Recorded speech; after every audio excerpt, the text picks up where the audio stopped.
that's been 2 minutes. All right, so we're going to do this together. If you didn't finish, that's okay. All right, so from here, okay, we have our function f of x, right? Okay, and what we want to do is calculate f of 2 and f of -3, okay? So let's do that. So here's f of 2 and f of -3, okay? So again, it's just like before. What we're going to do is we're going to replace x by 2 in this equation. Okay? So x we're going to replace by 2. So we get 4 times 2 cubed, okay? Plus 2 times 2 squared, plus 2, right? So again, I'm replacing x here by 2. That's all I'm doing. So 2 is being, it's almost like you're erasing the x and replacing it by 2. Then you do the calculations. So from 4 times 2 cubed, that's going to become 32. 2 times 2 squared is 8. Plus 2 minus 1, that's plus 1, and you get 41. Notice that I'm showing the calculations here. That's what you should do on the exam, okay? On any exam, you see a question like this, please show your calculations, okay? All right. From here, f of -3, same idea. Instead of having x here, we're going to replace this x here by -3. See? You get 4 times. You get 4 times -3, okay? Cubed. Plus 2 times -3 squared. Plus -3 minus 1. I could have written this as -3, because plus -3 is the same as that. But, it's okay. So here, this product turns out to be -108. This product turns out to be 18 plus 18. And -3 minus 1 is -4. So we get -94. And so the sum turns out to be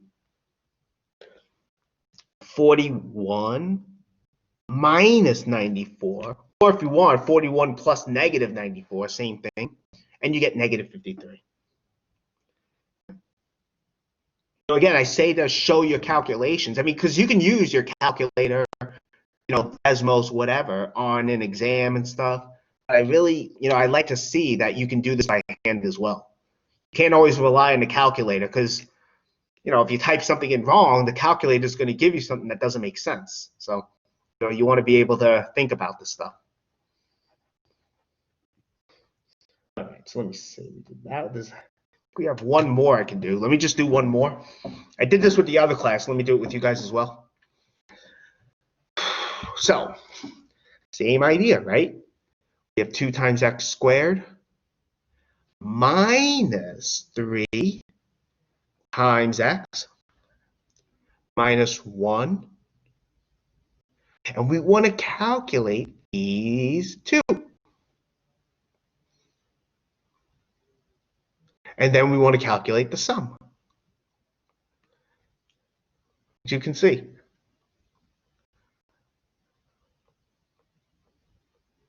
So, what's f of 4? Well, that's going to be 2 times 4 squared, right? Again, the x here, you replace it by 4. Minus 3 times 4 minus 1. Okay? Dun, dun, dun. That's what we get here. From here, what do we get next? 2 times 16, right? That's because 4 squared is 16. 3 times 4 is 12. Minus 1. Go through these calculations. You get 19. F of 3, same idea. 2 times 3 squared, right? So again, I'm replacing x by 3. Minus 3 times 3. minus 1. I threw in parentheses here just to make it easier. I mean, for me, I might mistake this as minus 34, but it's 3 times 4. So that's why I like to put parentheses in. So we get 2 times, what is that? 2 times 9 minus 9 minus 1.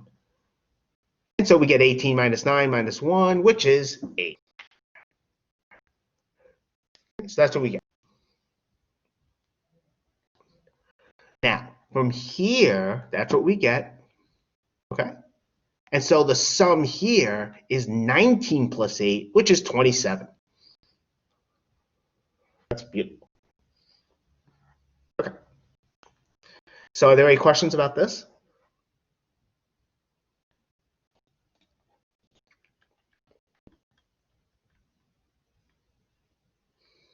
Okay. So we saw how to get the domain and range from the graph, of a function from an equation. You know, at least the idea. We did see some examples, though. We can also get it from the graph of a function. You know, the graph of a function is very, very useful. Kind of like that saying, I guess, a picture is worth 1,000 words, I think it is.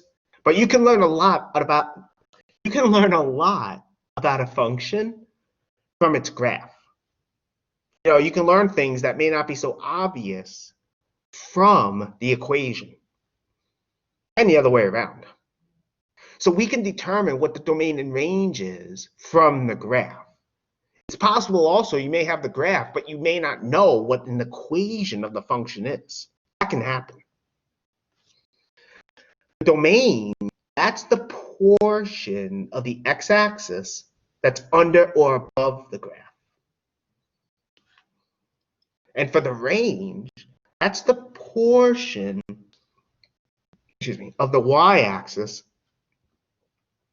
to the left or the right of the graph. And basically what we're going to do is we're going to find the domain by looking at what part of the x-axis is under or above the graph. The range is the same idea, except we look to the left or the right to the y-axis of the graph. Let me say it again. You look to the left or to the right of the graph to the y-axis.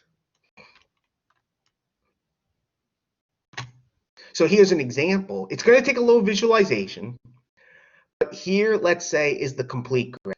You know, we just have a line segment. And in this class, that's really all we're going to work with. So if I give you a question like this, find the domain and range from the graph, you'll have something like this. You may not have this exact line segment, but you'll have something like it. So for the domain, we want the portion graph that's either above or under the graph. But you can see hopefully from the graph that, from the picture that is, you know, if we go to the graph and draw these vertical lines, well, as vertical as it can be, we can see what the domain is. You know, what makes it a little bit easier here is that the graph is a single piece. There's no breaks or open circles in the graph. Now, that wouldn't be terrible, but it wouldn't be as easy as this. So here, this part, as you can see, is above the graph from here to here. And now this part, let's keep drawing these vertical lines.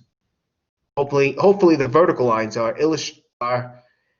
helping you to see what the domain is. It takes a little visualization. I understand that. And this piece here is below. So we're going from -3, it looks like, all the way to 4. And that's what our domain is. What I've told students in the past is you can almost imagine taking this graph here and squishing it along these vertical lines onto the x-axis, like pushing it down or pushing it up, so to say. that's how we get the domain. Remember, the x-axis is always horizontal. The vertical axis is always, the y-axis is always vertical. At least in this class. Okay, so that was one example. Let's do this one. So this one, we're going to move to the left or right to the y-axis. So we're here on the graph. Let's go here. We're going to move to the right, as you can see. Drawing these lines. You don't normally have to draw these lines. I'm just drawing them just to help you illustrate what's happening. And hopefully you can see, what's going on. So I hope you can. There we go. You could see down here, for instance, that the graph, the portion of the y-axis to the right of the graph, it looks like it is this. Oh boy, my boy. Oh my goodness gracious. Let me fix. That's horrible. Oh my goodness. Oh, darn it. I'll get it. I'll get it. Here we go. Hopefully you can see it's this portion is to the right. But to the left, let's go above. Go higher up. We got this part of the graph. Do.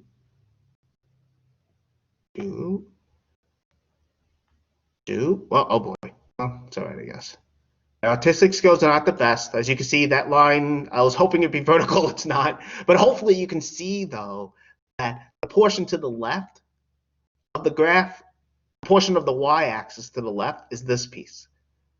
So altogether, we're going to get everything from -8 all the way to 6. And that's our range. Everything from here all the way to here. That's our range. Again, you can almost imagine taking the graph, the blue line, and moving it horizontally onto the y-axis, moving the graph along, moving it along those horizontal lines. Well, as horizontal as they can be. So, all right. Let me just get the recording.